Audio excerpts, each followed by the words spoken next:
consacre un nouveau droit spécial des réseaux. Je le disais en introduction, c'est quand même la première fois que dans notre code de commerce, on a une consécration d'un droit spécial des réseaux. Aux articles L341-1 et L341-2 du code de commerce. Non, ça c'est pas moi. Donc je vais les lire les articles pour qu'on les ait bien en tête.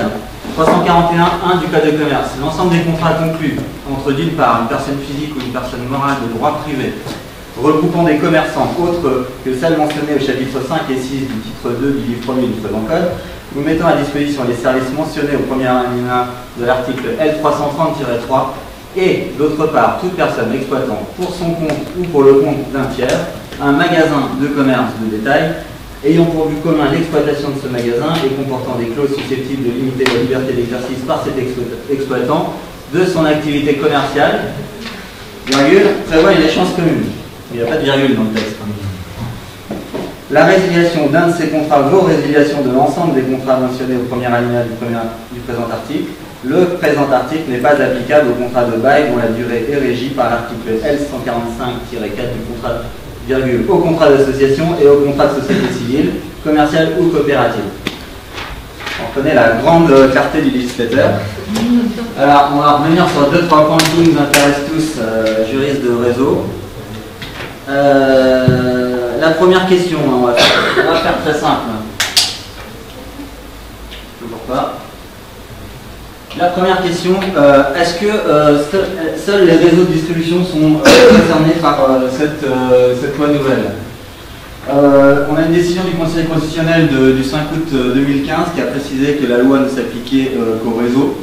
En fait, le Conseil dit que la loi s'applique au contrat conclu entre un réseau et le commerçant qui exploite un commerce de détail. Or, le problème c'est que le réseau en tant que tel n'a pas de personnalité morale, donc on ne voit pas comment le réseau peut conclure directement avec le commerçant en question. Donc ce sera forcément la société tête de réseau, exploitant la tête des réseaux, qui va conclure le contrat.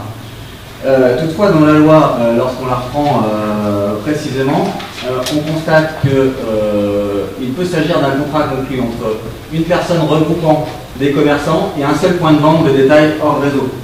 Puisque la loi précise dans le premier cas d'ouverture que le contrat effectivement peut être conclu entre une personne physique regroupant des commerçants et une société exploitant un commerce de détail. Donc dans ce cas de figure, quand on a une société qui regroupe des commerçants, comme une société coopérative ou une association qui regroupe des commerçants et qui contracte avec un seul point de vente, la loi doit s'appliquer et on ne serait pas dans ce cas-là dans un cas de réseau de distribution. Bon, c'est une des seules exceptions que je vois, sinon le reste du texte s'applique à l'ensemble des réseaux. Non, toujours pas, je comprends rien.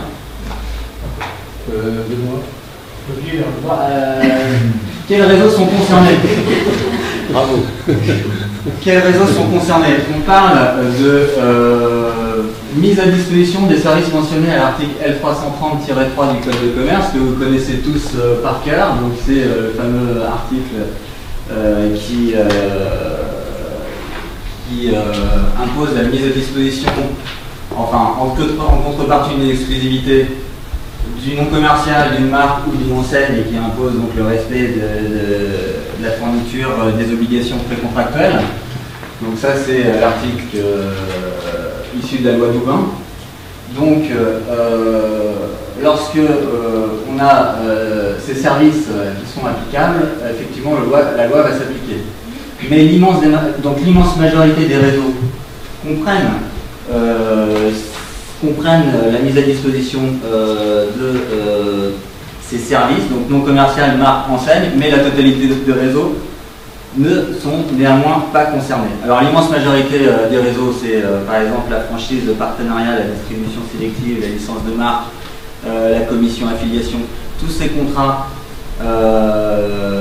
dans leurs critères de définition imposent une licence de marque, c'est-à-dire pour que ces contrats soient qualifiés de franchise par exemple, il faut une licence de marque, sinon ce n'est pas de la franchise.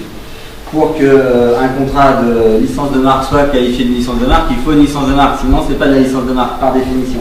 Donc là, on va être dans les cadres, dans les clous posés par la loi. Néanmoins, on peut trouver un certain nombre de réseaux qui ne sont pas concernés ni par la disposition d'un nom commercial, ni par la disposition d'une marque, ni par la disposition d'une enseigne. Donc c'est la concession commerciale, par exemple. La concession commerciale, dans la définition de la concession, on n'a pas comme critère de définition la mise à disposition d'une marque ou d'une enseigne. On est d'accord? Ça, je sais que tu tiques parce que je ne suis pas certain que tu l'aies écrit dans ton livre. Mais ça ne fait pas partie de la définition. Ça fait pas partie de la définition d'un contrat de concession, le fait qu'il y ait une licence de marque. Donc en fait, c'est une piste que je vous indique pour éviter l'application de la loi. Voilà, la concession, on peut peut-être y arriver. Excusez-moi, vous voulez dire qu'un concessionnaire Renault, par exemple, n'a pas de licence de marque Renault? Non, je dis que un réseau de concession peut avoir une marque commune, mais c'est pas obligatoire. C'est-à-dire que ça fait pas partie de la définition du contrat de concession que de licencier une marque ou de mettre à disposition une enseigne commune. Alors que la franchise, c'est une obligation, sinon c'est pas de la franchise. Le succursalisme, bien évidemment, puisque dans le cadre de succursales, nous n'avons pas de point de vente indépendant. Donc en fait, ce sont des points de vente qui appartiennent à la tête de réseau. Donc c'est pas une mise à disposition de la marque, c'est simplement la marque qui est utilisée par l'entreprise dans son entièreté. Donc on n'applique pas la loi. Et également la distribution par mandataire, comme les agents commerciaux, les commissionnaires à la vente. Dans ce cas-là, on peut très bien avoir un réseau de commissionnaires auquel on ne fournit ni enseigne ni marque commune, et la loi ne s'appliquerait pas. Si vous avez des questions, des remarques, n'hésitez pas. J'ai promis d'aller vite, je vais aller vite. Quels sont les co-contractants? Alors, toute personne exploitant un magasin de commerce de détail, soit pour son compte, soit pour le compte d'un tiers. Alors, exploitant pour son compte, c'est le lot commun de tous les commerçants indépendants, comme on a pour les franchisés qui exploitent des sociétés indépendantes membres des réseaux. Mais ceci exclut les succursales. Ou pour le compte d'un tiers, et pour le compte d'un tiers, on peut avoir un distributeur de réseau qui exploite effectivement le magasin d'un tiers, soit par un contrat de mandat, soit par un contrat de commissionnaire, soit par un contrat de locataire-gérant. Donc un locataire-gérant exploitant un commerce de détail peut se voir appliquer la loi. Et le magasin de commerce de détail, qu'est-ce que c'est le commerce de détail? Il n'y a pas de définition stricte. Néanmoins, on s'entend pour dire qu'un magasin de commerce de détail, c'est un magasin qui vend essentiellement des marchandises. Marchandises auxquelles on assimile traditionnellement les prestations de services à caractère artisanal et pour lesquelles sont toujours exclues les prestations de services immatérielles ou intellectuelles, y compris la vente en ligne.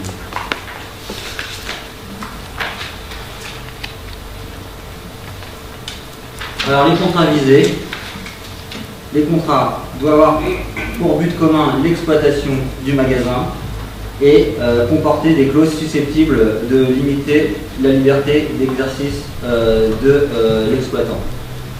Alors sur ce point, vous pouvez peut-être m'aider à donner des exemples. Quels sont les contrats qui peuvent comporter, quelles sont les clauses en fait susceptibles de limiter la liberté d'exercice de l'exploitant dans un contrat? Alors on pense aux clauses classiques, hein, les clauses d'exclusivité, donc autant les exclusivités d'approvisionnement, de fourniture. On pense aux clauses de non-concurrence contractuelle et post-contractuelle, clause de non-réaffiliation, mais il y en a bien d'autres. Je sais pas, clause de non-sollicitation du personnel, clause de quota, clause de rendement, clause de mise à la charte. Ça c'est très important dans la franchise, les clauses de mise à la charte. C'est-à-dire que le franchisé doit respecter le concept du franchiseur, un certain nombre d'injonctions pour que son local ou son site internet soit conforme à l'image de la marque du réseau. Et bien ça c'est une clause qui est susceptible de limiter la liberté d'exercice de l'exploitant. Donc on se trouve dans le cadre d'application de la loi. Si vous avez des exemples? Des chaînes de prix. Pardon? Des chaînes de prix. Des chaînes de prix? Les chaînes de prix. Ah, des clauses d'échelle de prix, ouais. Prix maximum. Alors, quelles sanctions prévoit la loi? Il n'y a pas de sanction pécuniaire. Il y a simplement l'obligation de prévoir l'échéance commune, et si on ne l'a pas prévu spécifiquement dans le contrat, c'est-à-dire si on n'a pas mis contrat par contrat concerné une échéance qui est commune, eh bien, en fait, il y aura une résiliation ou une fin de ces contrats qui sera automatique et qui arrivera à la date du terme du premier contrat. Donc en fait, la loi parle de résiliation d'un de ces contrats qui va entraîner la résiliation de l'ensemble des contrats, mais le terme de résiliation me paraît trop restrictif, puisque c'est l'arrivée du terme où la fin d'un contrat, quelle qu'en soit la cause et le mode, qui va entraîner la fin des autres contrats assimilés. Voilà.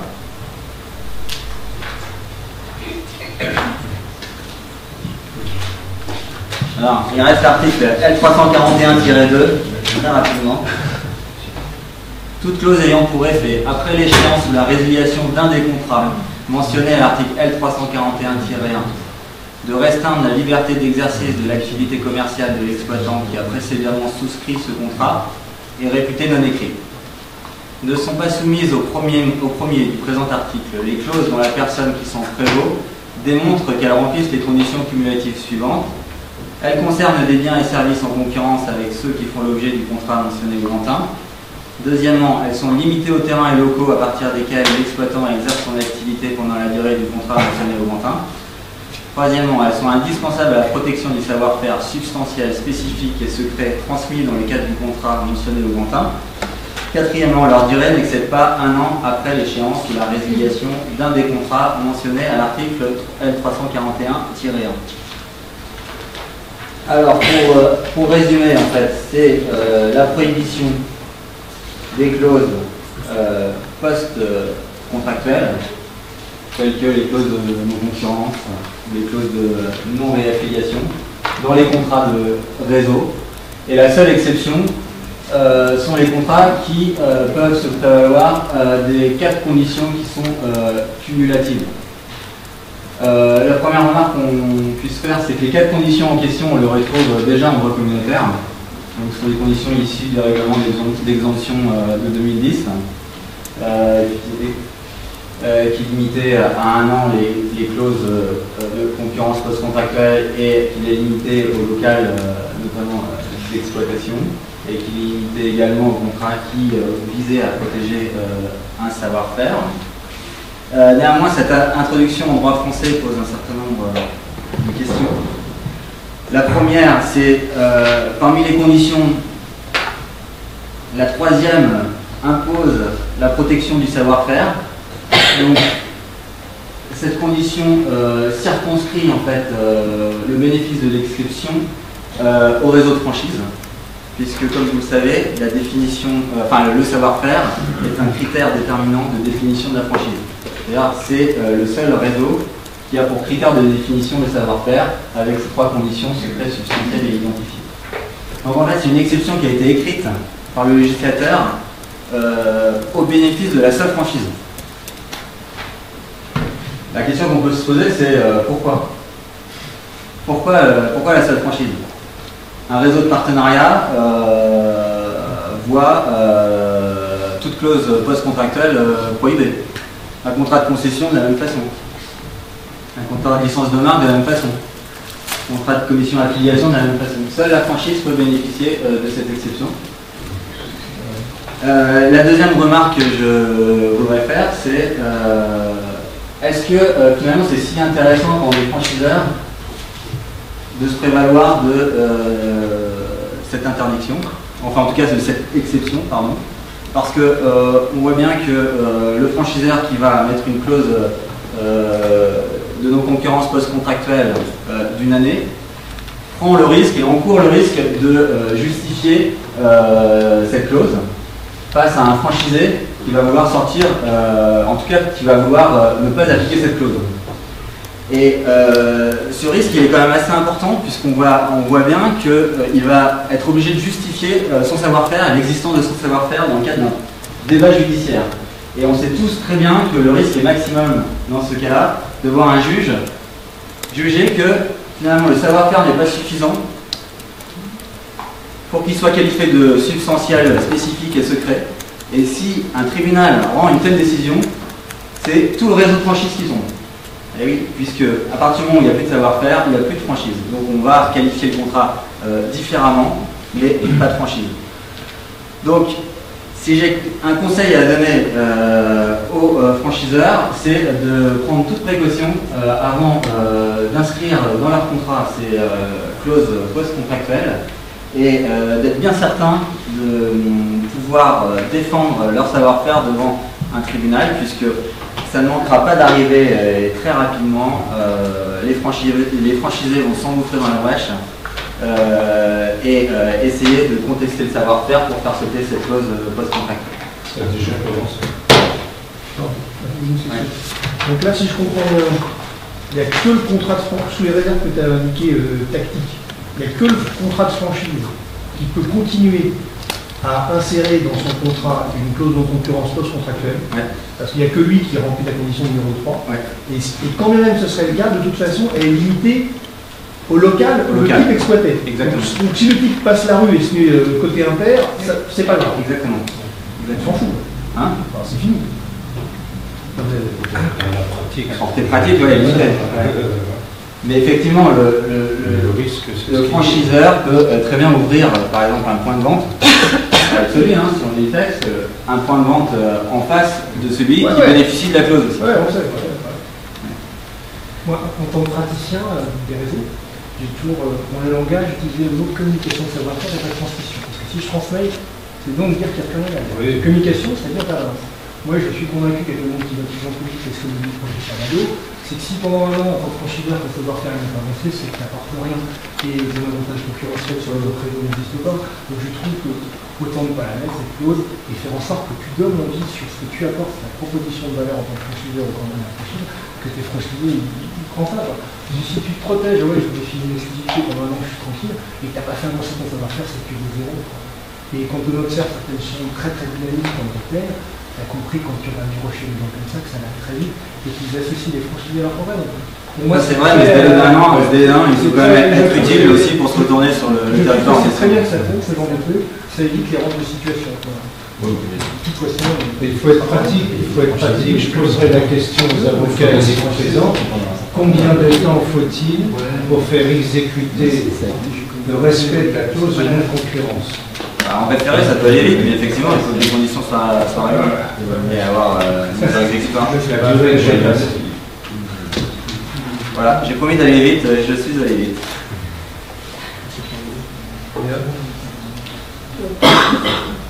Ouais, vas-y. Merci. Bravo.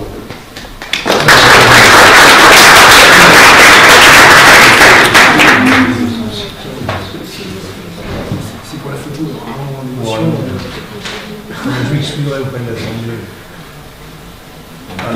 Bon, moi, je cherche un photographe.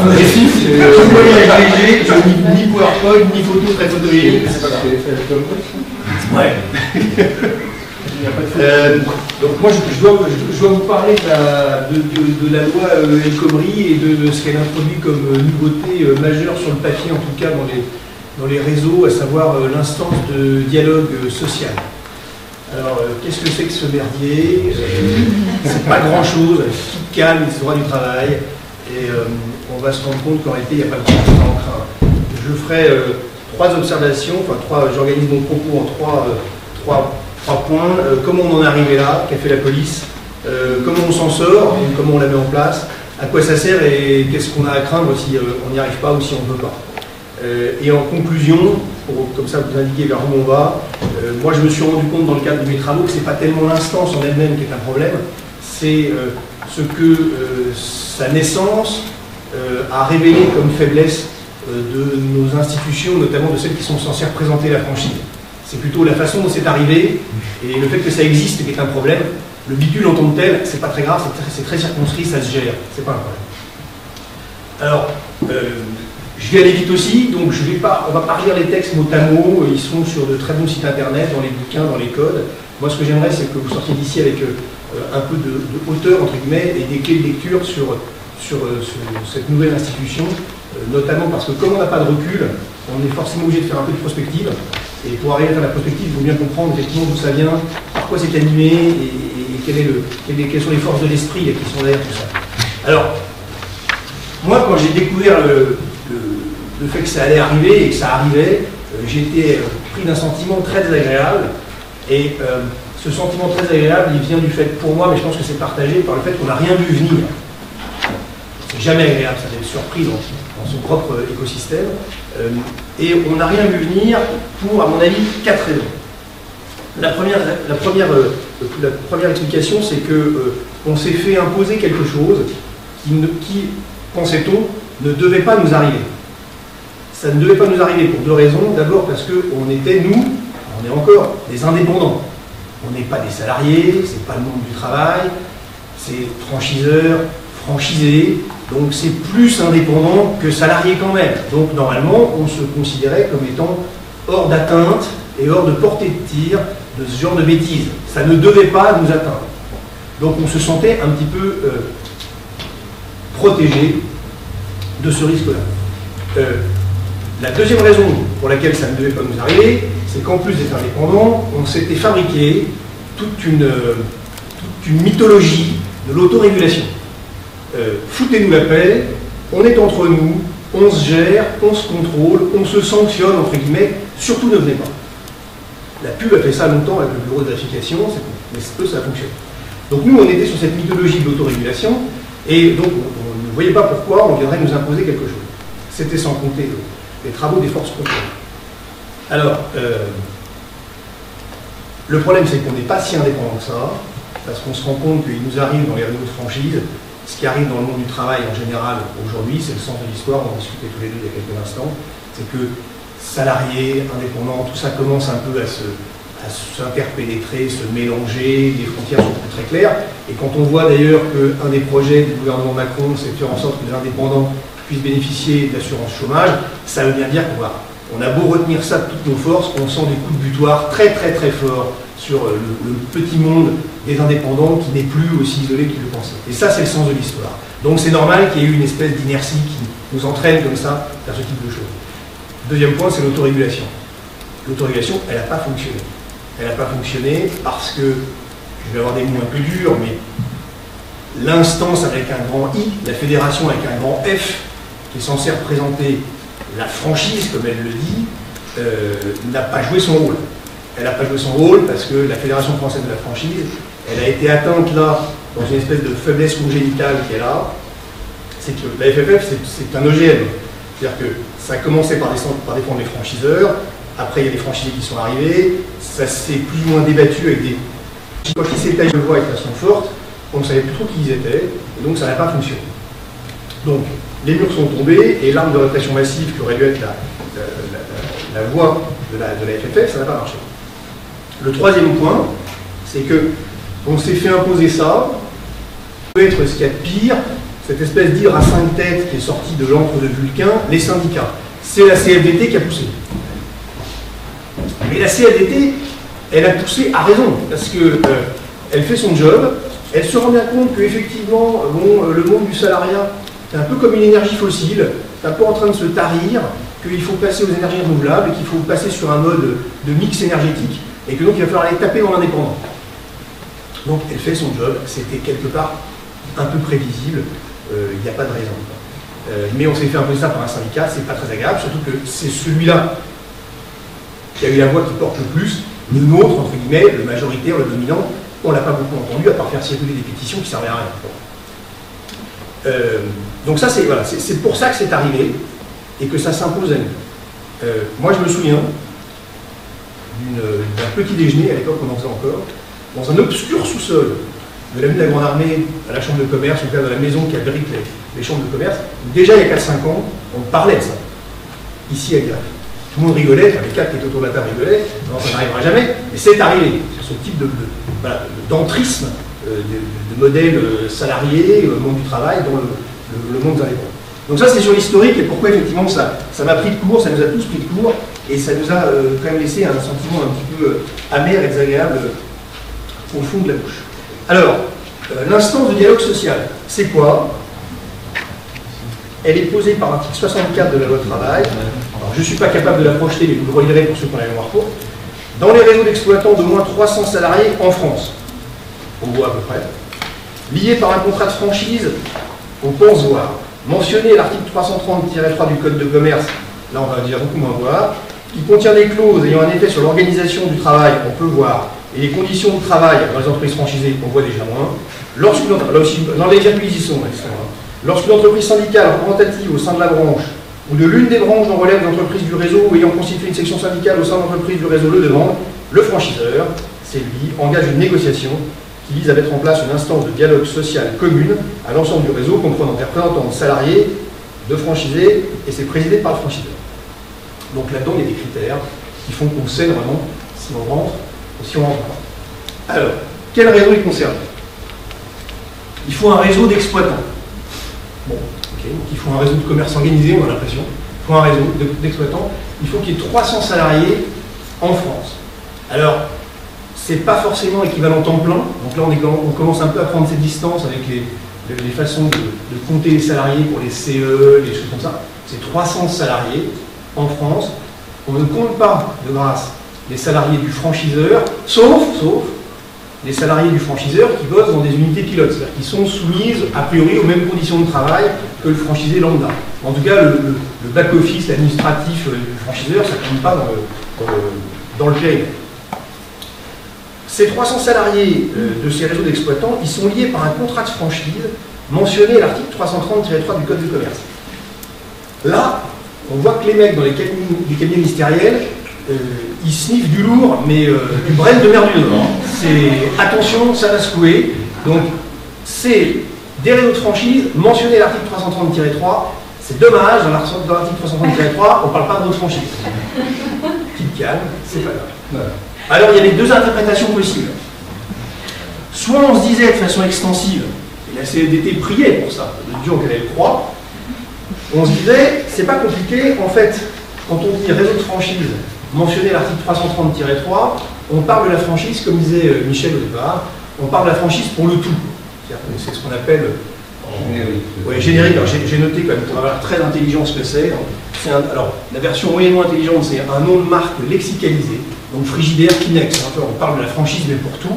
Et alors, la vraie version scientifique, c'est une antonomase. Donc, soit effectivement, on parle de la franchise pour tous les réseaux, dans ces cas-là, on comprend que ça puisse rentrer dans l'article 330-3 tel qu'il est écrit, soit c'est vraiment que la franchise, et là on comprend. Alors, finalement, la doctrine dominante, et ça correspond un peu aux travaux parlementaires, c'est-à-dire que c'est vraiment que les réseaux de franchise.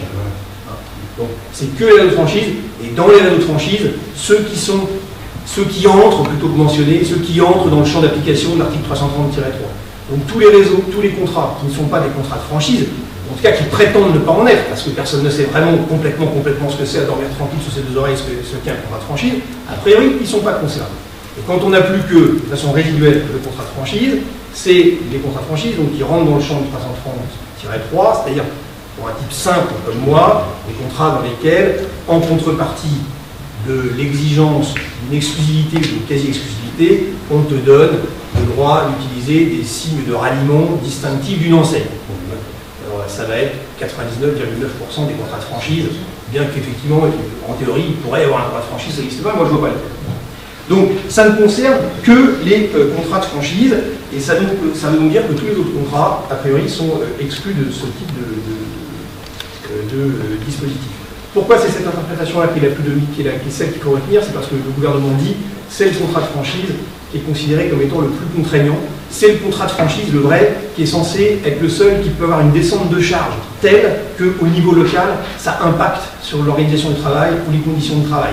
L'exigence d'homogénéité et l'exigence de standards élevés des normes d'exécution et de présentation d'un contrat de franchise, ça fait que ça impacte au niveau du magasin. C'est sans doute moins vrai dans un contrat de licence de vin. Et il faut que ce soit un contrat de franchise dans lequel, ça c'est la troisième condition, il y a des clauses qui ont un effet sur l'organisation du travail ou sur les conditions de travail dans les entreprises franchisées. Alors, moi je pense que quasiment tous les contrats de franchise qui se respectent contiennent des clauses qui peuvent avoir, qui ont un effet sur l'organisation, surtout sur les conditions de travail. Parce que c'est pas dans le contrat en tant que tel, probablement que non. Dans les 50 pages du contrat de franchise, c'est pas obligatoire que vous ayez des clauses sur les conditions de travail dans les entreprises franchisées. Par contre, dans les 5555 pages du manuel opératoire, où il y a bourré au forceps toutes les normes d'exécution et de présentation possibles, il y a de fortes chances. On vous explique qu'il faut porter la casquette comme ça et pas comme ça, le gilet comme ci et pas comme ça, qu'il faut dire bonjour dans ce sens-là, qu'il faut commencer par présenter ça, et que le présentoir, il faut faire le réassort tous les quarts d'heure. Donc il y aura toujours ce type de clause. Donc ça, c'est pour moi une condition qui est remplie d'avance. Il n'y a pas à chercher, il n'y a pas à essayer d'imaginer, de désosser les contrats de franchise et de manuel opératoire pour faire sortir tout ce qui peut toucher les conditions de travail sur place, parce que c'est l'essence même du contrat de franchise. Donc vous n'y arriverez pas, ou alors vous faites un autre contrat, peut-être une licence de marque sans rien. Et ça veut dire aussi, pour faire une petite digression, que quelqu'un qui vendrait un contrat de licence de marque de 5 pages avec un manuel opératoire comme ça, sur comment utiliser la marque licenciée, il a mis les deux pieds sur la ligne jaune de la requalification du contrat en contrat de franchise. Donc on va faire attention. C'est pas juste dire c'est moi mon contrat, c'est pas de la franchise, donc je ne suis pas concerné. Autre condition pour que ça se mette en place, donc on a ce réseau d'exploitants, 300 salariés, on a compris que c'était par tête de pipe à équivalent temps plein, que c'est que les contrats de franchise et qu'il faut que dans le contrat de franchise, mais ça sera toujours le cas, il y ait des clauses qui aient des effets sur les conditions de travail. Il faut ensuite qu'il y ait une organisation syndicale qui demande, donc c'est pas vous qui faites, enfin c'est pas le franchiseur qui fait la démarche, c'est pas le franchisé qui fait la démarche, c'est pas les salariés du franchisé surexcités qui font la démarche, c'est une organisation syndicale qui va le demander. Pour l'instant, elles sont un peu occupées avec la réforme du Code du travail, mais vous n'en faites pas, elles vont assez rapidement revenir sur le sujet. Et une fois qu'elles le demandent, moi, en tant que franchiseur, je n'ai qu'une seule obligation, c'est d'engager une négociation. Et l'idée de la négociation, et là on commence à revenir un peu, parce qu'on a manqué un peu d'imagination, on revient dans les process classiques du process électoral des DP, des CE. Donc le patron, l'employeur engage la négociation. L'idée c'est soit d'arriver à un accord, soit de ne pas arriver à un accord. Si vous n'arrivez pas à un accord, vous n'êtes pas libéré de l'obligation, mais par contre l'instance se met en place selon un régime légal. Le régime légal, jusqu'à la sortie du décret au mois de mai, on a tous aussi prié les durs que l'on croit, donc le décret ne sort jamais, on ne savait pas trop ce que ça allait être que le régime légal. Donc on était très focalisé sur il va falloir faire un accord, il va falloir faire un accord. Vous allez lire avec un intérêt non dissimulé le décret du mois de mai qui déroule, vraiment dans le détail, millimètre par millimètre, ce que sera le régime légal de l'instance du dialogue social en cas de non-accord. Moi, la question que je me pose, et que les clients se posent, et pas qu'on m'attende à tout ça en main, c'est est-ce qu'il y a vraiment intérêt à négocier un accord à tout prix? Est-ce que se laisser emporter par la vague du régime légal, de droit commun, c'est grave, docteur? Ma conviction, c'est que c'est pas grave. Parce que quand on voit la tête du décret, on se rend compte que c'est pas bien méchant. Et que je vois pas très bien ce que moi, en tant qu'employeur franchiseur, en tant que directeur, quelque part, je vais avoir à gagner à négocier un accord. Parce que le problème, c'est que là, on a transposé dans un écosystème des règles qui étaient celles d'une entreprise. Dans une entreprise, il y a une communauté de travail. Or là, le Conseil constitutionnel a dit la portée de l'instance de dialogue social sera forcément limitée puisqu'il n'existe pas de communauté d'intérêt entre les salariés et les franchisés. Donc le Conseil constitutionnel nous dit déjà en 4 lignes de façon assez courageuse, c'est sympa votre truc, c'est glamour, c'est sexy, mais attention, ça ne va pas aller très très loin, parce que les gars qui s'assoient autour de la table, ils sont réputés juridiquement de ne pas avoir d'intérêt en commun. Bon, donc on ne voit pas très bien à quoi ça va servir.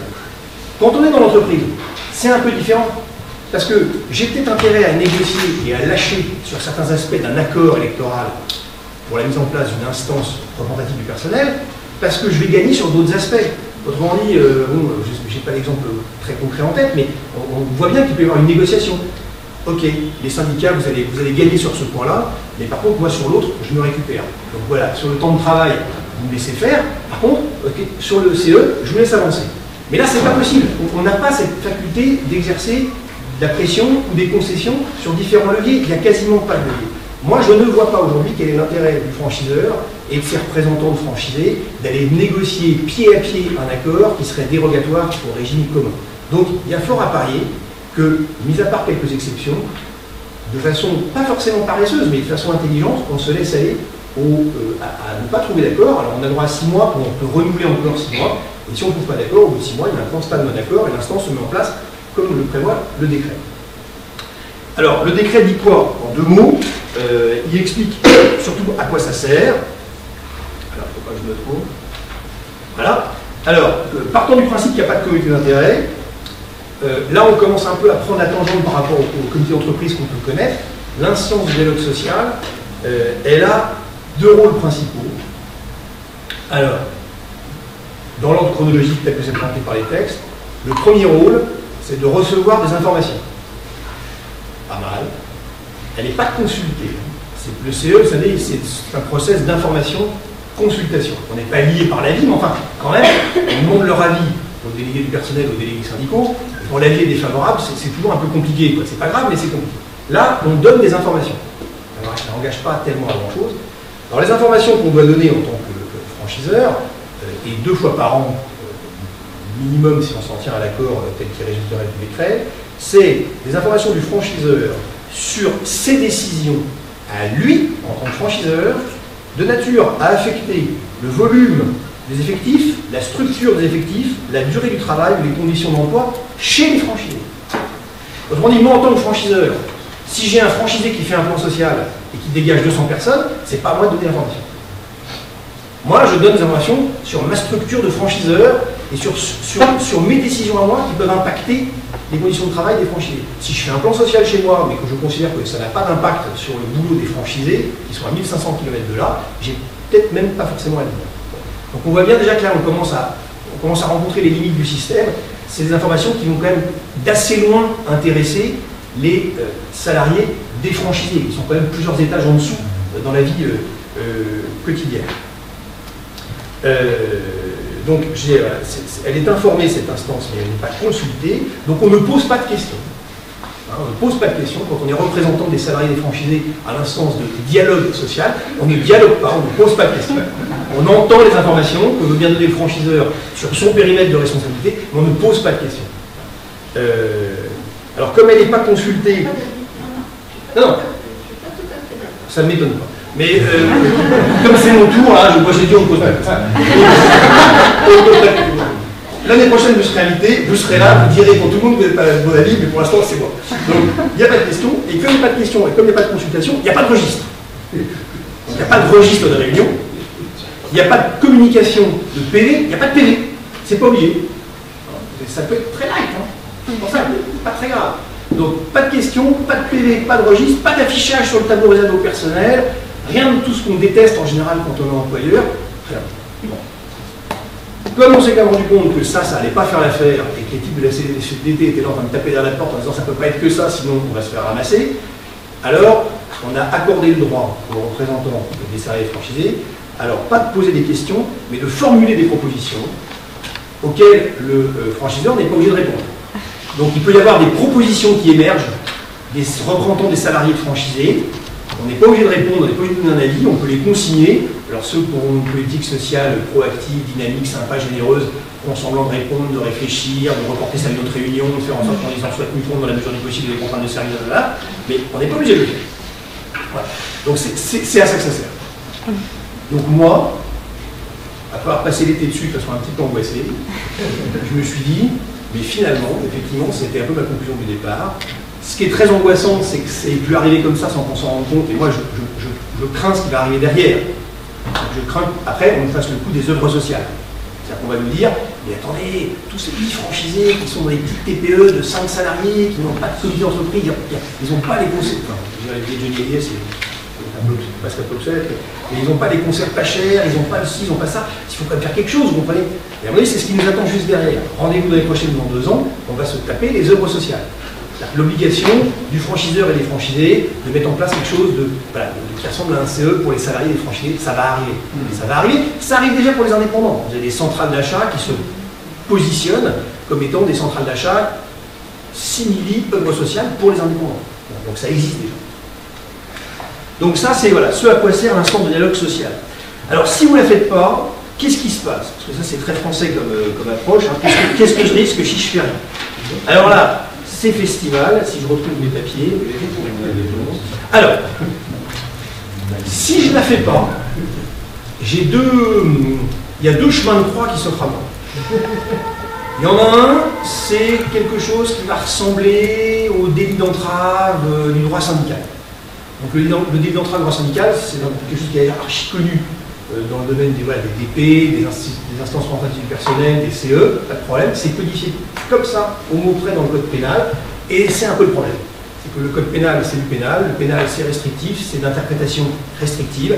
Il n'est pas certain du tout que les tribunaux correctionnels décident que ce qui vaut spécifiquement, pénalement, pour un délit d'entrave à l'exercice du droit syndical dans le domaine de la désignation de l'exercice des droits dans les instances représentatives du personnel telles que c'est défini dans le Code du travail, ça doit s'appliquer mutatis mutandis, l'une à l'autre, à l'instance de dialogue social. Donc c'est pas sûr, on ne veut pas se fâcher avec le syndicat, mais c'est pas sûr que ça soit aussi tracé que ça. Le deuxième chemin de croix, alors là ça va être très sport, c'est que c'est le tribunal d'instance du lieu de domiciliation, du lieu du siège social, du ressort dans lequel se trouve le siège social du franchiseur qui est compétent, et sinon celui du 15e, c'est le siège social est à l'étranger. C'est le tribunal d'instance qui va régler de façon un peu énigmatique tous les problèmes qui se posent au sujet de la désignation ou du fonctionnement de l'instance de dialogue social commune. Et alors, dans le texte, ça se fait sur le mode d'une saisine simplifiée, donc dans les 30 jours de sa saisine, sans frais ni aucune forme de procédure. Donc je ne sais pas comment ça va se passer. C'est le sans frais, on peut le comprendre. Sans aucune forme de procédure, ça va être fantastique. Parce que quand on voit déjà trouver l'instance, c'est la cour des miracles. Quand il y a une procédure, ben là c'est une procédure, je ne sais pas comment ça va se passer. Donc, à vrai dire, voilà, il n'y a pas d'amende, il n'y a pas de contrat. Pour l'instant, voilà, on ne sait pas trop, on ne sait pas. Donc moi, ma recommandation, c'est surtout, bien sûr, comme ce n'est pas obligatoire, n'engagez pas la négociation à la place du syndicat qui pourrait le demander à votre place. Si la négociation s'engage parce qu'un syndicat le demande, il faut y aller, il faut faire amende honorable. Il n'y a aucune, à mon avis, obligation de résultat quant à aboutir à un accord négocié pied à pied. Le régime légal est très bien expliqué dans le décret. On peut s'en contenter et vous n'aurez pas l'air de mauvais franchiseurs ou de mauvais réseaux de franchise. Et si d'aventure il y avait un problème, moi je suis très curieux de savoir comment vous gérez ça dans le instance parce que franchement on manque beaucoup de recul. Donc en conclusion, j'espère que je n'ai pas trop débordé sur le timing, mais en conclusion, c'est pas tellement l'instance de dialogue social commune qui pose le problème, c'est tout ce qui nous attend derrière. Je pense que voilà, les réseaux de franchise et le commerce organisé, puisqu'il est organisé de manière générale, quand même, va subir dans l'avenir des coups de butoir répétés de ce type de sujet. Voilà. Maintenant, on va passer à la loi Sapin-II, les négociations commerciales, grâce à Karima Adjoud et Sophie Duatou sur la négociation commerciale. Vous avez la parole. Merci beaucoup.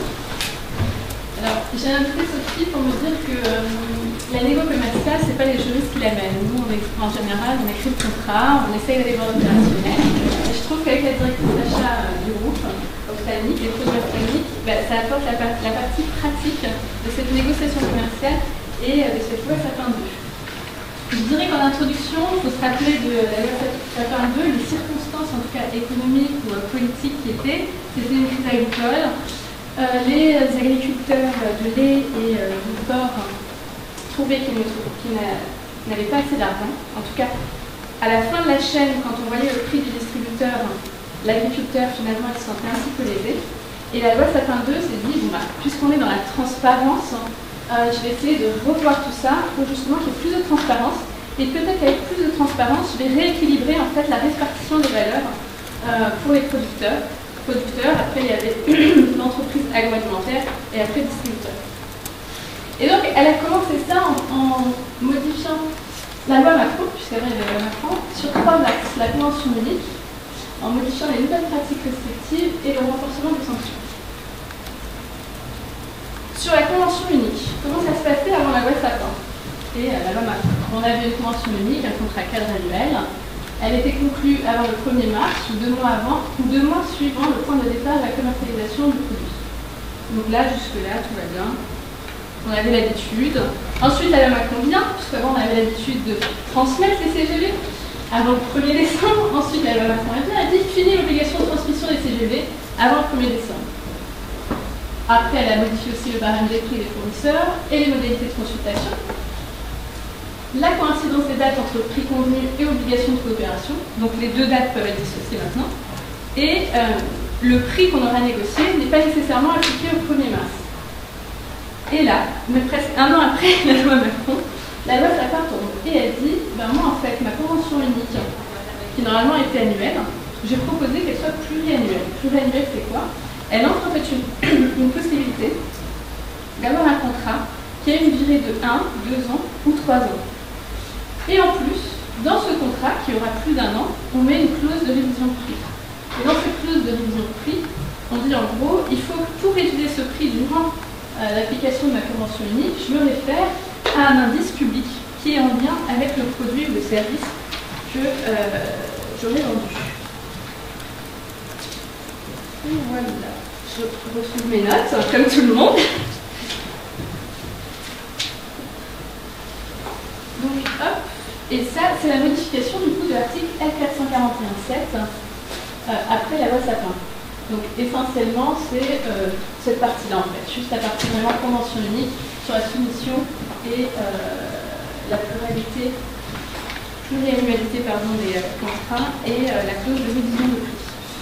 Et cette loi Sapin, elle est tombée en décembre. La question, c'est elle est applicable à partir du 1er janvier 2017. Et du coup, on s'est posé la question en pratique, est-ce que vraiment, dans les négociations pour 2017, les gens ont appliqué la loi Sapin? Et du coup, j'ai posé cette question. En cas pratique, effectivement, la loi Sapin est intervenue très tardivement. En ce qui nous concerne, nous, dans la pratique, on commence nos négociations pour l'année N+1 à compter d'octobre ou novembre. Forcément, à la date où on a commencé les négociations commerciales pour l'année à venir, les fournisseurs avancent un moment, bien évidemment, on a évoqué la possibilité d'avoir un contrat pluriannuel avec nos fournisseurs. Donc, la loi étant intervenue assez tardivement, nous avons à nouveau signé pour l'année 2017 des contrats exclusivement annuels et cette disposition n'a jamais été évoquée, proposée de part et d'autre pour nos conventions 2017. Donc elle est peut-être un peu tombée tardivement, peut-être qu'il aurait fallu changer l'entrée en vigueur, pas au 1er janvier 2017, parce que dans la réalité, c'est impossible de le suivre ou de même le proposer selon la position qu'on avait. Pour l'instant, c'est juste une question de timing. C'est ça, principalement.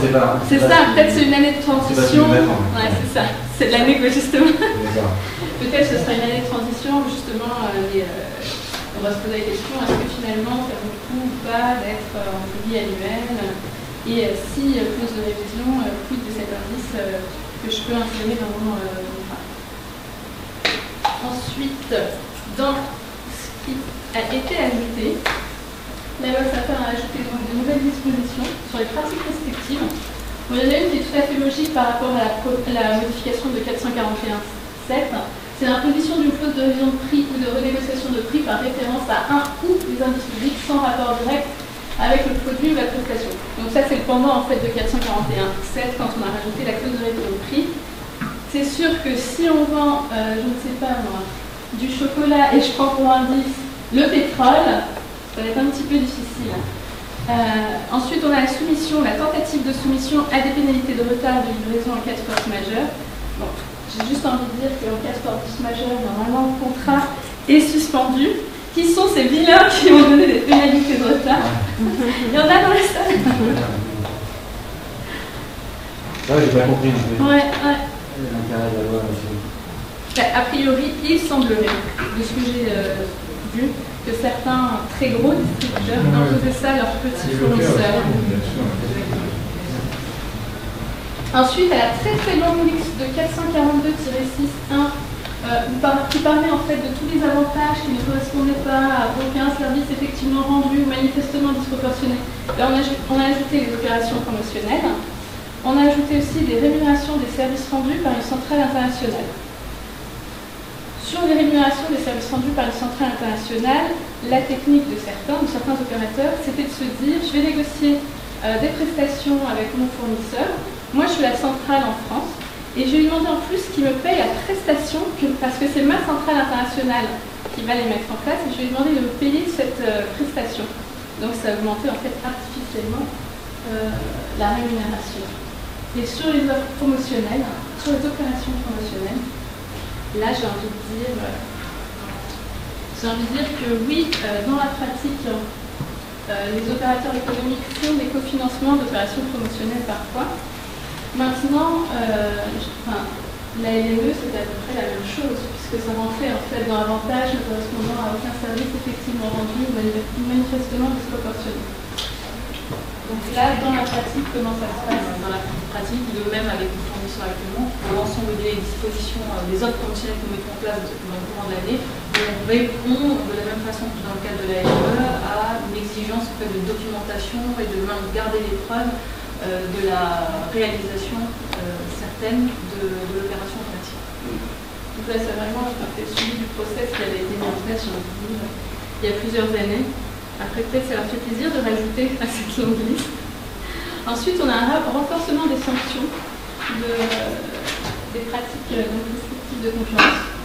Donc l'amende civile qui était avant la loi Saint-Paul en 2 millions, elle est passée à 5 millions.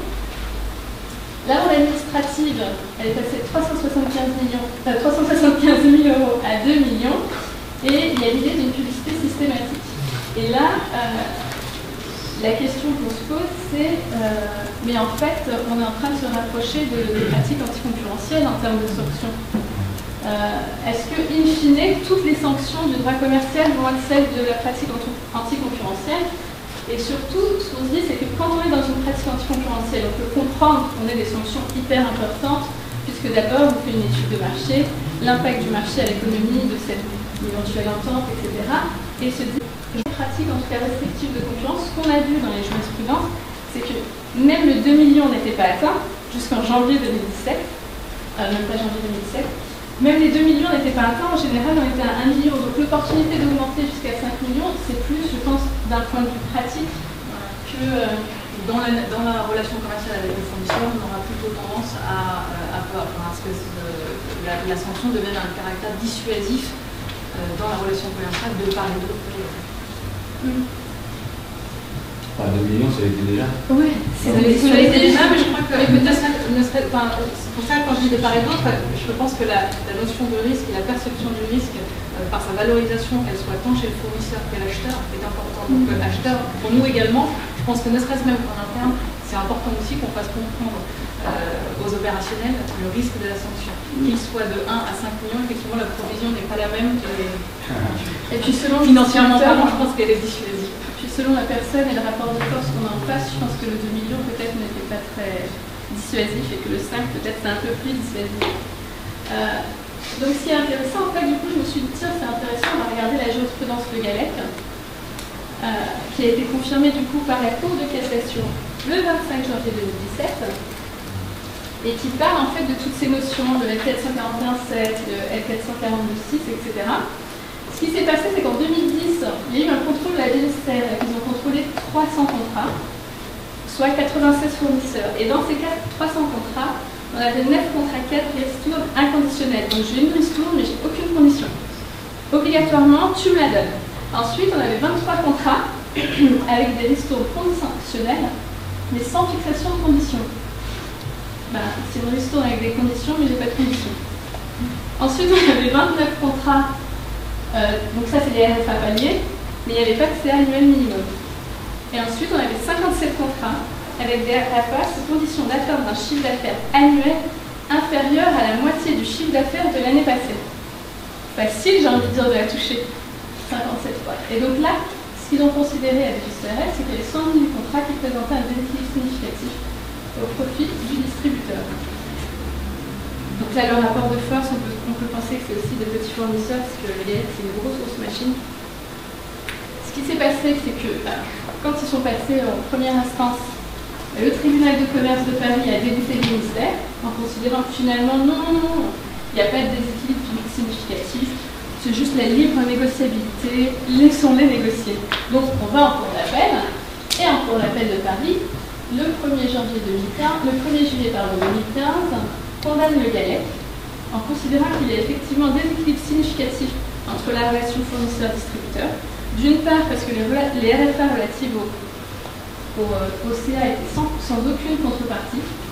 Et aussi l'une des pratiques qui avait été constatée, c'est le versement d'acompte mensuel prévisionnel de ristourne avant le paiement de marchandises. Donc moi, distributeur, je me fais payer avant de payer. Et donc du coup, elle a été condamnée, la société du Gallec, a restitué aux fournisseurs plus de 61 millions d'euros.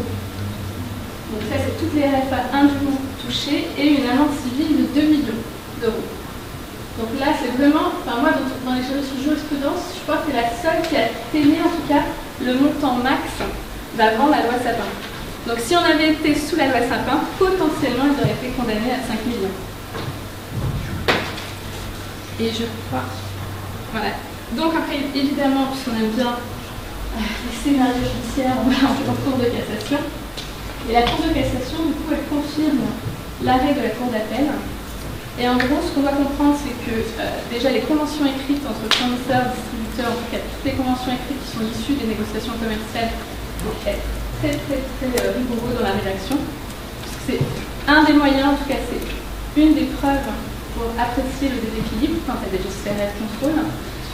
Donc ça, c'est un outil de contrôle a posteriori de la négociation commerciale par la DGCRF, que le déséquilibre significatif peut résulter en fait d'une inadéquation du prix au bien vendu, s'il ne résulte pas d'une libre négociation.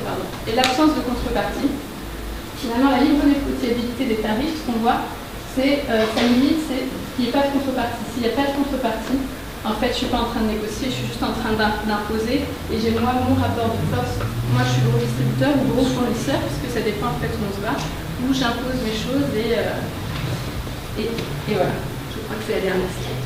Ouais, parce qu'on avait reproché, je crois, enfin les plaideurs avaient reproché le fait que ça permettait finalement aux juges de s'immiscer dans la négociation et de s'immiscer dans la fixation du prix, en fait.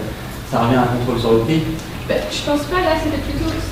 Tel que c'est articulé, c'est pas un contrôle de prix, c'est vraiment un contrôle de l'équilibre. Il ne faut pas oublier aussi que l'équilibre entre les parties, il ne faut pas oublier aussi qu'on est censé négocier, mais pas imposer quand je suis en train de négocier mon prix. Le juge, il est plutôt là en fait pour rééquilibrer les négociations, pas pour contrôler le prix, puisque finalement, ils n'ont pas... Le fondement de la cour d'appel, c'est pas le prix, le fondement de la cour d'appel, c'est ça. C'est ça. Donc finalement, on n'est pas parti en fait sur le prix. On est vraiment parti sur le déséquilibre entre les parties. Après, sur la loi Sapin, pour conclure, moi je pose juste la question de l'intérêt d'avoir relégiféré encore sur les négociations commerciales, puisqu'il ne faut pas oublier que l'objectif c'était rééquilibrer agriculteurs, etc. Je ne pense pas que ce soit avec la loi Sapin, puisque la transparence finalement, on ne la voit qu'on est arrivé entre fournisseurs et distributeurs. Mais le tout début de la chaîne, je ne vois pas comment lui peut rééquilibrer en tout cas son prix ou sa relation, puisque finalement il ne le voit pas. Peut-être que des contrats tripartites avec tout le monde permettraient ce rééquilibrage. Et peut-être aussi pour finir, je pense que le législateur, il y a un moment, il faut qu'il arrête de légiférer et qu'il laisse les juridictions en fait recréer cet équilibre, puisque là on le voit, la Cour de cassation, enfin la Cour d'appel du moins, a créé justement ce rééquilibre entre les parties en considérant que dans cette affaire-là, il y avait un déséquilibre. Voilà, ce serait tout pour moi.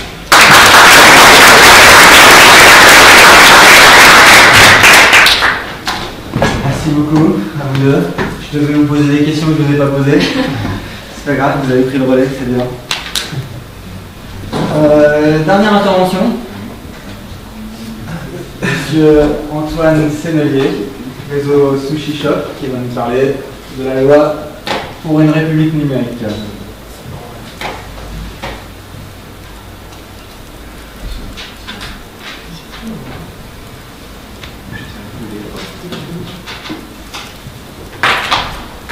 Bon, je voulais commencer mon intervention par présenter rapidement le réseau Sushi Shop. Sushi Shop, ça a été créé en 98. C'est un réseau qui est constitué principalement aujourd'hui d'intégrés franchisés. Il y a 135 points de vente, en France, en Europe et un peu au Moyen-Orient.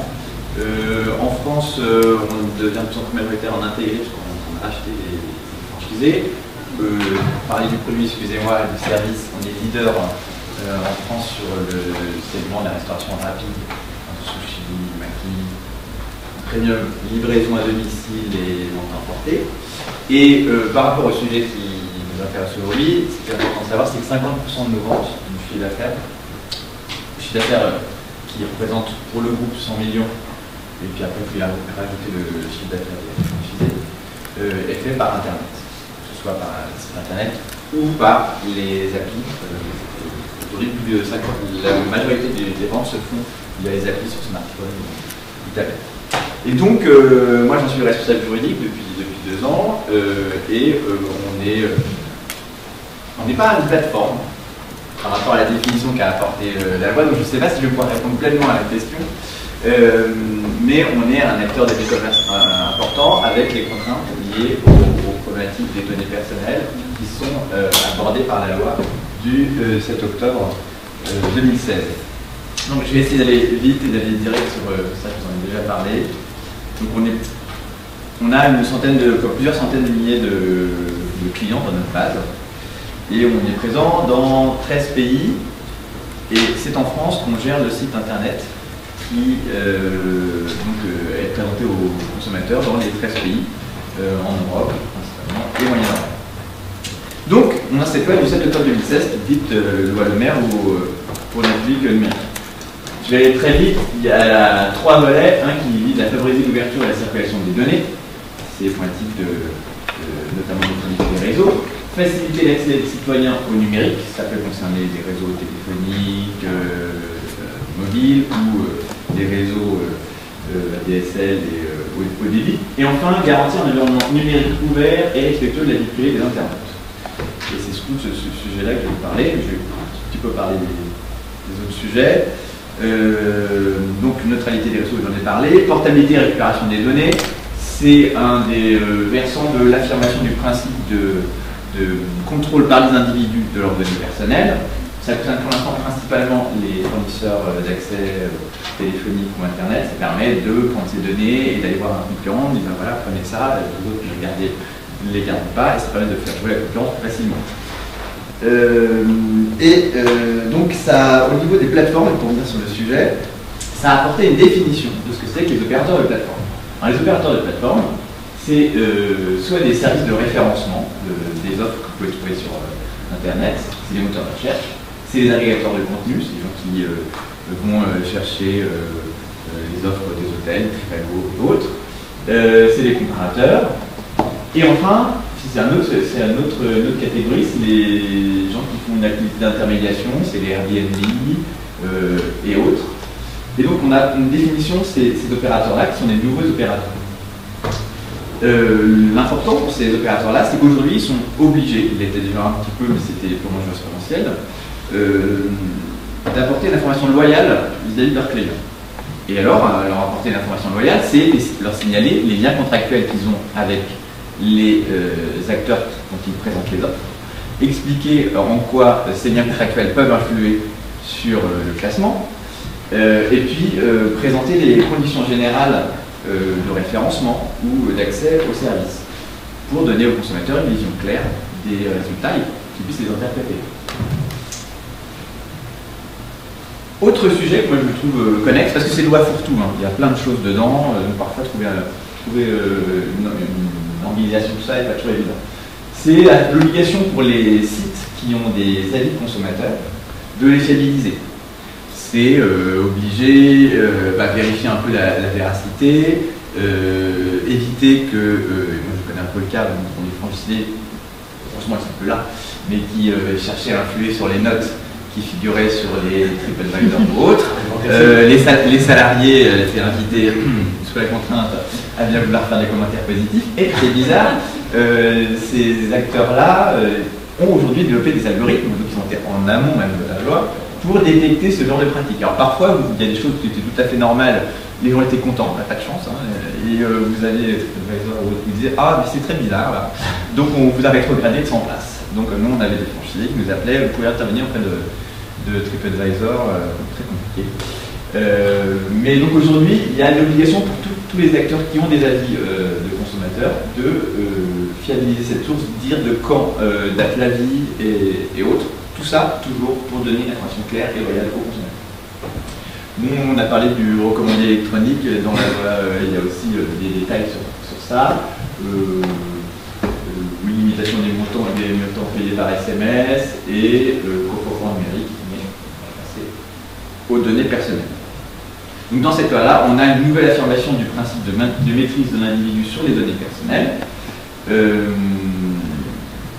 Portabilité. Il y a des obligations renforcées vis-à-vis des opérateurs de faire appliquer le droit à l'oubli, notamment pour les mineurs qui auraient, dans leur minorité, fait des choses, mis des photos sur les réseaux sociaux et qui voudraient, une fois devenus majeurs, faire oublier tout ça, ont cette possibilité-là.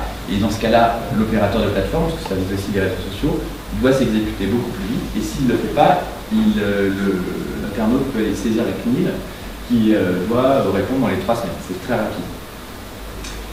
Oui, il peut aussi organiser le sort des données après la mort. Donc, dans ce cas-là, l'opérateur se voit confier une certaine mission, passer la mort de l'utilisateur, et quel va être le sort de ces données personnelles. Et enfin aussi, la possibilité d'exercer des droits sur les données personnelles, par modification, suppression, correction, par voie électronique et non plus postale, déjà bien tout à l'heure. Il y a l'exigence posée aux opérateurs de traitement de donner plus de transparence sur les données, l'utilisation qu'ils ont des données, j'y reviendrai dans le cas concret de SushiShop. Et enfin, les pouvoirs renforcés pour la CNIL, et je reviens sur les mêmes remarques que vous aviez sur la loi 122. Oui, on s'inspire encore des mécaniques sur le droit de la concurrence, et le règlement européen qui viendra après, il va encore plus. Peut-être que c'est efficace. Alors, pour SushiShop. Bon, SushiShop, on n'est pas opérateur de plateforme, mais on est e-commerçant, on a beaucoup de données perso, puisque pour livrer les gens chez eux, il faut leur adresse, il faut leur numéro de téléphone, leur adresse mail. Je vous disais que 50% des gens commandent par Internet. On a aussi une part importante de commandes par téléphone. Et on est une entreprise très digitale. Donc, on a vu arriver cette loi, on s'est posé des questions. En fait, on a vu arriver le règlement un peu avant. Et tout le monde nous parle du règlement, tous nos prestataires nous disent « Oh là là, est-ce que vous êtes à jour ?» Et moi, j'avoue qu'il suis rentré pas si longtemps chez SushiShop et j'étais un peu inquiet. D'ailleurs, au début, je me dis, oh, je vais faire SIL, je vais être le correspondant informatique et liberté, puis après quelques petits sondages, j'ai un peu reculé. Mais au fait, aujourd'hui, je respire beaucoup mieux, je dors sur les 2 oreilles sur ces sujets-là. Pour l'instant, je peux voir, on n'a pas tant de choses à se reprocher. Bon, déjà, au niveau de l'exercice des droits des internautes sur leurs données perso, on a tout fait en email, c'est beaucoup plus simple. Ça évite de trouver 3 mois après, ah mais il y a un courrier là, qui est arrivé dans tel shop de quelqu'un qui n'est pas content, qui a souscrit le programme de fidélité tel endroit et il nous a dit qu'il ne voulait plus y être, qu'il ne voulait plus recevoir de communication. Il y a 3 mois, il n'est pas content, il a envoyé ça à la CNIL et aujourd'hui vous retrouvez un courrier de la CNIL. Enfer. J'ai la même version luxembourgeoise. Donc aujourd'hui tout par mail et tous les processus sont simplifiés et au moins comme ça le service spécialisé sur la relation client est au courant et quand on a des problèmes, il me les remonte. Donc ça c'est très bien. Je vais un peu spoiler mes slides suivants, mais en fait on a sorti les problématiques de données perso des mentions légales, où ça figure toujours, vous avez toujours la déclaration, la mention d'une donnée perso, enfin de la fichier par sont déclarés à la CNIL, mais tout ce qu'on cherchait à cacher avant en disant si vous n'êtes pas content, vous pouvez envoyer ça à telle adresse, c'est fini. Nous on a tout sorti, on a mis ça dans les FAQ où on explique pourquoi on a besoin de vos données personnelles. Moi, je vous montrerai le petit FAQ qu'on a fait sur ce sujet. Et puis si ça ne vous plaît pas, vous nous envoyez un email et on réagit comme ça un peu plus vite. Donc c'est là où on a mis en œuvre l'obligation de transparence, mais on l'avait déjà engagé avant la sortie de la loi, parce qu'on nous parlait du règlement, parce que si c'est l'évolution du secteur. On est dans un secteur qui est en ce moment en pleine ébullition avec des nouveaux acteurs, qui sont des groupes, qui sont sans doute des opérateurs de plateforme. Je ne me suis pas trop penché sur leur qualification juridique, mais eux ne vendent pas de repas, c'est les restaurants qui vendent des repas, et le consommateur passe par ces plateformes-là. Et eux, ils ont des politiques sur les données perso qui étaient assez à rebours sans doute de ce que faisaient les autres, et on a un peu tous en dessus le même modèle. Et donc, ce que je vous disais, c'est qu'aujourd'hui, on prend beaucoup mieux en considération ces problématiques de données personnelles, parce que les internautes sont plus sensibles, parce que vous avez les réseaux sociaux, et que quand vous avez quelqu'un qui se plaint sur les réseaux sociaux de ce qu'il reçoit X communication, de ce qu'il n'a jamais consenti à recevoir des communications. C'est un sujet un peu connexe, problématique de données personnelles, mais qui requiert le consentement des personnes, comme pour l'exigence du consentement au traitement des données personnelles. Et bien ça fait un très mauvais bad buzz, et on n'aime pas ça, le bad buzz. La marque, c'est clé, et pas de doute sur notre marque, mais on ne peut pas laisser éliminer par cette pratique. Donc, les temps héroïques où Shop s'est lancé dans les années fin des années 90, début 2000, où la base client servait à faire des partenariats et tout ça, c'est terminé. Aujourd'hui, on ne se permettrait jamais ça. Et les salariés ont même évolué. Aujourd'hui, on a un service CRM, et les gens qui la composent, cette cellule, ils sont tout à fait sensibilisés à ces questions-là. Donc, on a un échange, nous juristes avec eux, qui est facilité. Ils ont encore besoin de sensibilité sur des nouvelles problématiques, mais c'est une évolution que la loi accompagne finalement, mais qu'on avait presque précédé. Cette évolution aussi, elle est permise par une centralisation des systèmes. Comme tous les systèmes sont connectés, vous pouvez n'avoir plus qu'une seule base de données. Et donc déjà, quand on n'a plus qu'une seule base de données, on est plus à l'aise pour la sécuriser au niveau juridique. On a simplifié les modes de collecte des bases des données perso. Initialement, les données perso étaient beaucoup collectées en shop, chez vos franchisés ou chez nous. Mais vous avez un petit risque que la base de données, elle se crée finalement dans le shop. Moi, je ne sais pas si dans tel shop, vous n'avez pas un fichier Excel avec des noms, des numéros de téléphone, bref, une base de données personnelle dans des cas. Donc avec un système bien centralisé, je sais où elles sont. Et je ne sais pas dire que je sais tout ce qui s'y passe, mais au moins, je sais qu'elle est déclarée. Et le système se trouve sécurisé. On a rationalisé les outils. On a une cellule, donc je disais, service client, qui a des outils de CRM. Donc les procédures de traitement des données sont connues.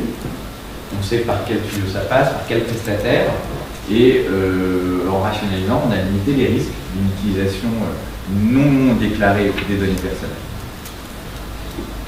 On a amélioré le parcours client, parce que quand on s'est penché sur les procédures de collecte, on s'est aperçu qu'il y avait plein de questions qui étaient posées, plus personne ne sait pourquoi on pose ce genre de questions. Et donc moi, quand j'ai challengé un peu les marketing et le CRM sur pourquoi vous posez la question de savoir combien il y a d'enfants dans ce foyer, parce qu'on ne sait jamais. À part, donc si on pose une question, on ne sait pas ce qu'on va en faire, si elle donnée, on ne pose pas. Donc c'est une question qui a été supprimée. Très bien, ça fluidifie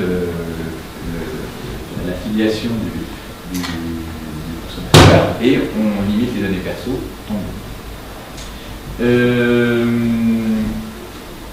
Et au niveau aussi de la collecte des informations et du consentement des consommateurs à la communication, à l'envoi d'emails ou de SMS, on a un peu changé notre logique. C'est là où je parlais des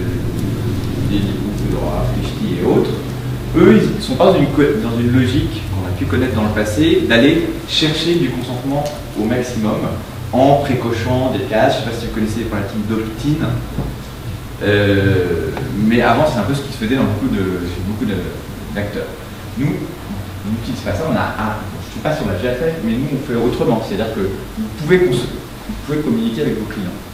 Vous n'avez pas besoin de demander leur consentement. Vous pouvez être clair sur le fait que vous devenez client, on a besoin de vos données pour vous livrer. Vous allez recevoir, sauf si vous y opposez, des communications autour de nos produits. Et seulement autour de nos produits. On ne peut pas parler de partenariat avec d'autres. Donc c'est une communication ciblée. Ça nous est possible parce qu'on est suffisamment gros, mais aussi parce qu'on a déjà suffisamment à faire avec nos clients, à communiquer avec eux et ne pas les inonder d'informations en ne parlant que de nos produits. Et donc ça a vraiment changé la logique du marketing. Aujourd'hui, en fait, on est en train de basculer d'une logique d'acquisition à une logique de fidélisation. Le marché est plus mature sur la livraison à domicile de sushi. Et en fait, la traduction de ça, c'est que la base de données initiale, elle avait été constituée au fil de l'eau, et c'était de la base client. Dans les années, je crois, fin des années 2000, ils ont créé un programme de fidélité qui avait été conçu avec l'aide d'un avocat, ça avait été mieux pensé au niveau des données perso, il y avait un règlement, tout ça avait été cadré. Aujourd'hui, en fait, ça a fusionné, et on s'est plus inspiré de ce qu'il y avait dans le programme de fidélité que ce qu'il y avait dans la base initiale. Les questions qu'on s'est quand même posées, c'était de savoir si est-ce qu'on est obligé d'imposer à un client d'être dans le système de fidélité? Et est-ce qu'on n'est pas en train de violer les problématiques de consentement ou de respect des données perso en faisant ça? Finalement, on est arrivé à la conclusion qu'on allait laisser la possibilité aux clients de dire non, non, moi je ne veux pas que tu mesures ma fidélité, je ne veux pas bénéficier de tes offres. Donc il peut sortir du système où quelqu'un ne communique plus du tout avec lui. Il reste client. Il est opt-out. On ne lui enverra plus rien. Pour l'instant, je ne crois pas qu'on ait jamais le cas. Sur les plusieurs centaines de milliers de clients qui sont passés en système. Ça, je vous ai fait un petit extrait des FAQ qu'on a intégré. Alors, petite anecdote, quand la loi est sortie, au CRM, ils se disaient oh là là, on va avoir beaucoup de remarques parce que il y a des choses qui n'étaient pas carrées, il y a encore des choses qui ne sont pas carrées.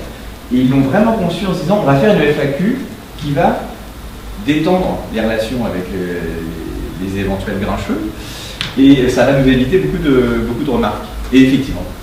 Mais en même temps, je trouvais que c'était juste la traduction de ce qui était devenu la philosophie de l'entreprise sur les données perso. Donc on explique que pourquoi on a besoin de vos données perso, pour la bénédiction de vos commandes, s'il faut qu'on vous livre à votre domicile, il faut qu'on ait l'adresse de votre domicile. Pour les prochaines commandes, c'est-à-dire qu'on pourra avoir plus tard, je ne sais pas si c'est déjà le cas, votre dernier panier, si vous voulez commander plus facilement la suivante. C'est quand même important que vous veniez commander souvent. Tout à fait. Et pour l'emploi d'offres commerciales, bref, on explique ça. Et dans la FAQ, vous avez le lien vers le mail pour pouvoir exercer vos droits sur de suppression, de modification et oubli sur les données perso. Ce système-là, il est appliqué pour les SMS. On utilise des prestataires Blocktel pour mettre en œuvre le droit de suppression sur les listes de SMS. Et ce même système est appliqué au niveau européen. Ça marche, donc parfois il y a quelques bouclés. Parce qu'il faut vraiment que tous les tuyaux soient bien branchés. Et si ça arrive sur une adresse mail dédiée de quelqu'un qui n'est plus là, on peut avoir des soucis. C'est là que moi j'ai été en contact avec la CNIL Luxembourg. Ce serait bien parce qu'au final, mais peut-être qu'avec le règlement européen, ça fonctionnera. Je vais vous expliquer pourquoi. Alors voilà, j'y suis déjà. Alors oui, quand même, tout ça nous fait évoluer, c'est parce qu'on a des consommateurs qui sont de plus en plus attentifs et on a parfois des menaces, finalement rarement traduites en des faits. Ça arrive. Là dernièrement, on était un peu inquiet parce qu'on a un consommateur qui s'est plaint d'utilisation de ses données perso. On l'a cherché dans la base, on l'a recherché, on disait on ne vous trouve pas, on ne comprend pas comment vous recevez ces choses-là, il s'est replaint. Après un mois d'échange, apparemment, il a envoyé un grand mail d'excuses en disant je suis rouge de confusion. C'est pas vous, c'est vos concurrents. Oui, il y a des sushis, plein de sushis, les gens comprennent un peu, mais c'est quand même étonnant de voir les réactions que vous pouvez avoir.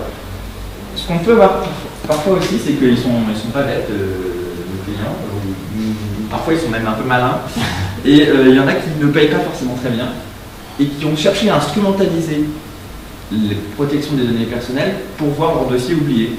Ah, mais j'ai des clients qui ont plusieurs centaines d'euros d'ardoise et puis qui ont demandé par le CRM la suppression de leur compte. Et les gens ne sont pas forcément habitués à ce genre de demande et ils se disent mais je supprime le compte complètement. Et on va leur dire non, pour les besoins de l'exécution du contrat, c'est d'ailleurs aussi pour le paiement, on va conserver ces données, on va les sortir de toutes les bases, évidemment on communiquera plus avec lui autrement que pour lui réclamer son argent. Mais c'est pour vous dire que quand même les consommateurs ils sont de plus en plus au fait de ces questions-là et il y a souvent les menaces de s'il y a eu, ils ont reçu un SMS, ça peut arriver malgré leur demande, de nous dénoncer sur je ne sais quel réseau social et ce qui se passe Flores. La loi du 7 octobre 2016, elle préfigure déjà le règlement européen, notamment au niveau du renforcement des droits des instances de contrôle comme la CNIL, notamment au niveau sanctions. Auparavant, la CNIL pouvait sanctionner via des amendes jusqu'à 150 000 €. Aujourd'hui, c'est 2 millions. Par ailleurs, elle peut forcer à la publication des décisions et elle peut maintenant, je crois, condamner sans mise en demeure préalable. Si on considère qu'on ne peut pas, une mise en demeure préalable rendrait la sanction inefficace. Et comme on avait des prestataires qui étaient venus nous voir pour nous dire est-ce que vous êtes prêts pour le maire, vous n'êtes vraiment pas prêts pour le règlement européen. Et donc on a pris peur évidemment. Et on s'est penché sur le règlement européen un tout petit peu, qui est vraiment dans la même logique de renforcement des droits des individus sur leurs données perso, et qui crée des obligations sur ceux qui traitent la donnée, c'est-à-dire nous en espèce.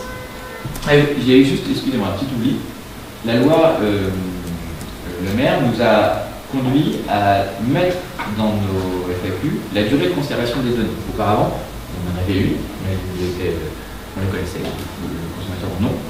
Là, on est obligé de la donner. Donc, chez nous, si vous ne consommez plus pendant 3 ans chez nous, on supprimera votre compte. Avec le règlement européen, les obligations, elles doivent être vraiment ancrées dans l'esprit de celui qui traite les données, parce qu'il doit à tout moment pouvoir répondre du respect des droits des internautes sur leurs données perso. Ça s'appelle l'accountability. On doit aussi une obligation de privacy by design, c'est-à-dire que quand on conçoit un outil qui va avoir besoin des données perso, il faut qu'on se pose tout de suite la question de savoir comment on va respecter les droits des personnes qui ont donné des données personnelles. Et il y a un renforcement de l'obligation de la preuve du consentement donné par la personne qui vous a donné les données personnelles. Et ça, je ne sais pas exactement comment ça va être mis en œuvre, mais je pense qu'on va de nouveau avoir des débats sur est-ce qu'il faut cliquer. Mais encore une fois, la logique, c'est vraiment d'expliquer, d'être transparent. Je pense que de toute façon, aujourd'hui, beaucoup d'acteurs réduisent leurs demandes de données personnelles parce qu'aussi on a des outils qui permettent, en croisant les consommateurs. Donc, on a vu ça. Alors, ça nous conduit aujourd'hui à être plus exigeants vis-à-vis de nos prestataires. Déjà, on a recentré les bases de données. Elles sont en France chez des... parce que, en fait, excusez-moi, il manque un élément. Si on a un problème de base de données et de données perso, s'il y a une fuite, le principe c'est qu'on sera responsable. Donc il faudra qu'on explique que pourtant on avait tout fait pour que ça ne survienne pas. Je crois qu'aussi dans le règlement européen, il y aura l'obligation de dire au public on a été attaqué, il y a des fuites de données personnelles, c'est ce qui est déjà le cas pour les fournisseurs d'accès, les fournisseurs les facteurs de téléphone et les banques, mais pour l'instant c'est pas le cas chez Shop. Avec le règlement européen, ce sera le cas pour nous.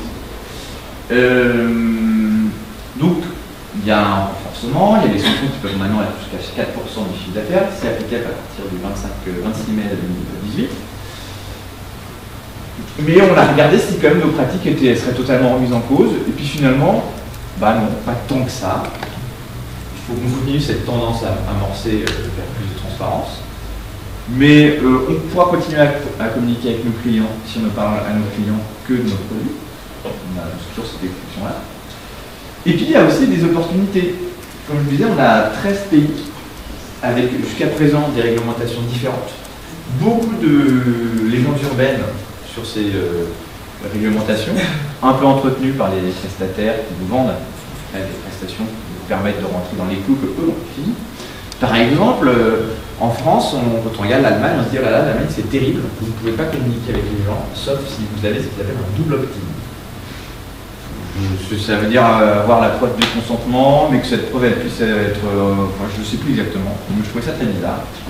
On a mis un avocat sur le dossier qui nous a confirmé que non, si on avait la preuve du consentement, ce n'est pas plus compliqué qu'en France de communiquer.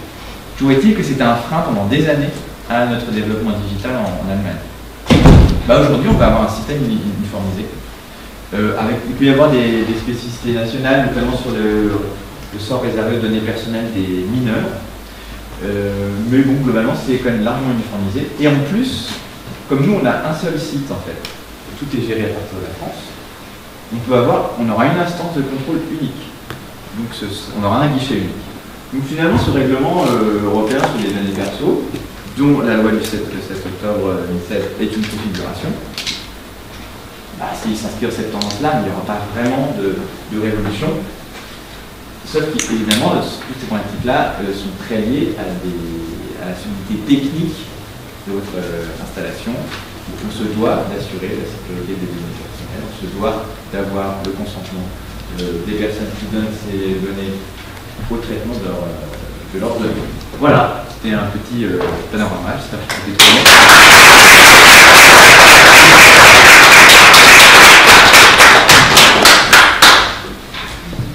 clair, très intéressant, aspect pratique des choses. Je ne sais pas si vous avez des problématiques vous, de... Si vous avez des questions. Merci.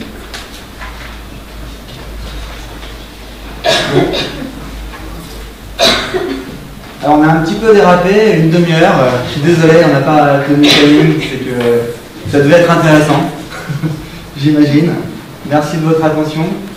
Simplement, avant de vous libérer, on va essayer de faire un livre blanc des interventions de tous nos intervenants.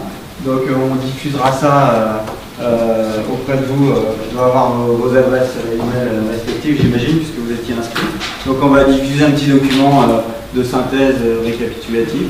Et puis, en fait, un vœu pour l'IREF, j'aimerais bien que ce soit un peu ce colloque, le point de départ de quelque chose, où on pourrait réunir les juristes qu'on est pour la plupart,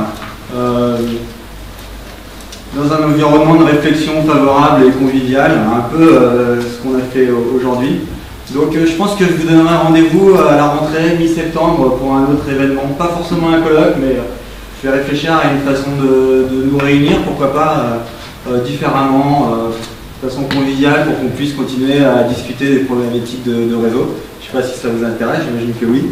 Et ça pourrait être le point de départ, nous, la trentaine qu'on est aujourd'hui, et essayer de faire fructifier ça pour qu'on se réunisse régulièrement. Voilà. Mais je vous tiens au courant, j'ai les adresses email de chacun, et j'ai les comptes LinkedIn de chacun, donc vous devriez continuer à entendre parler de l'IREF. Merci beaucoup et à très bientôt.